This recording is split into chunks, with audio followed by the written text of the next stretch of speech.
ओ भोले किसान दो बात मान ले, एक बोल ना ले सीख, एक दुश्मन पहचान ले। चौधरी छोटूराम जी ने ये बातें कही, लेकिन हमारे लोग इन बातों का भी सही मतलब नहीं निकाल पाए। कुछ लोग अच्छा भाषण देने लग गए, कुछ मीठा बोलने लग गए, कुछ सभ्यता से बात करने लगे, तमीज से बात करने लगे, शुद्ध भाषा में शुद्ध उच्चारण के साथ बात करने लग गए। और उन्होंने सोचा कि जो चौधरी छोटूराम कहना चाह रहे थे वो पहला वाक्य हमने सीख लिया, बोलना सीख लिया। ओ बोले किसान दो बात मान ले, एक बोलना ले सीख, एक दुश्मन पहचान ले। जबकि चौधरी साहब ने जो बोलना ले सीख ये कहा, उन्होंने भाषा की दृष्टि से नहीं कहा कि भाई आप अपनी भाषा हरियाणवी छोड़ दो, हिंदी छोड़ दो, पंजाबी छोड़ दो या उर्दू। कुछ वो तो किसान कमेरा की नुमाइंदगी करते थे, जिसमें हिंदू मुस्लिम सिख तीनों जातियों का कमेरा वर्ग, तीनों धर्मों के हर जातियों का कमेरा वर्ग शामिल था। उसको संबोधित करते हुए कहते थे कि वो बोले किसान दो बात मान ले, एक बोलना ले सीख, एक दुश्मन पहचान ले। बोलना सीख ले में उनका अभिप्राय था कि वो बोले किसान तू जुल्म के खिलाफ, अत्याचार के खिलाफ, अन्याय के खिलाफ आवाज उठाना सीख, उनके खिलाफ बोल।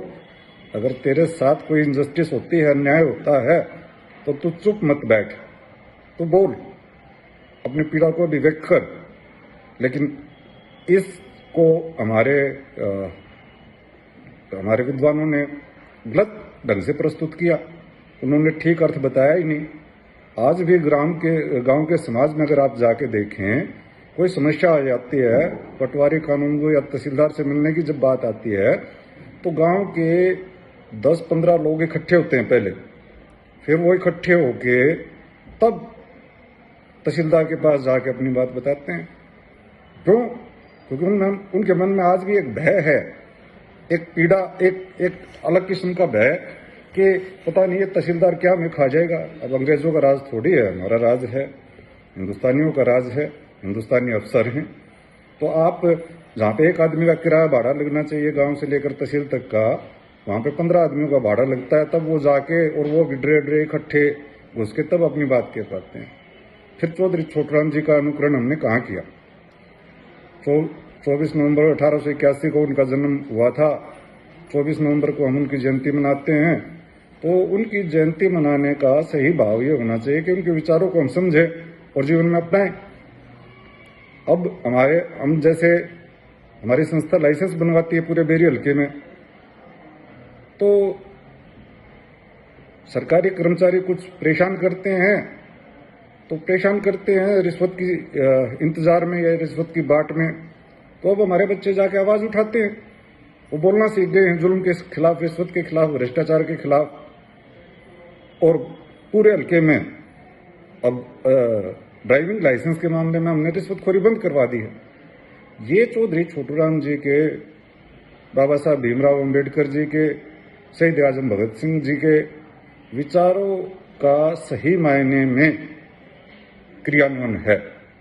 जब हम जुल्म के खिलाफ, भ्रष्टाचार के खिलाफ, अनाचार के खिलाफ आवाज उठाएंगे, तब उस संदर्भ में उसको बोलना कहा गया है कि बोलना सीखो। जब भी कोई गलत बात हो, अन्याय हो, अत्याचार हो, पीड़ा हो, तो उस समय आप अपनी आवाज उठाओ। कृपया इस मेरे संदेश को जो अनुयायी हैं चौधरी छोटूराम जी के, अंबेडकर जी के, भगत सिंह जी के, सुभाष चंद्र बोस जी के, महात्मा गांधी जी के, वो इसे आगे पहुंचाए। हमारी संस्था का नाम भी महापुरुष विचार प्रचार समिति है। हमारा काम है कि महापुरुषों के विचारों का सही संदर्भ में प्रचार करें और उनका क्रियान्वयन व्यवहारिक तौर पे करें। तो उसी दिशा में हम लोग काम करते हैं।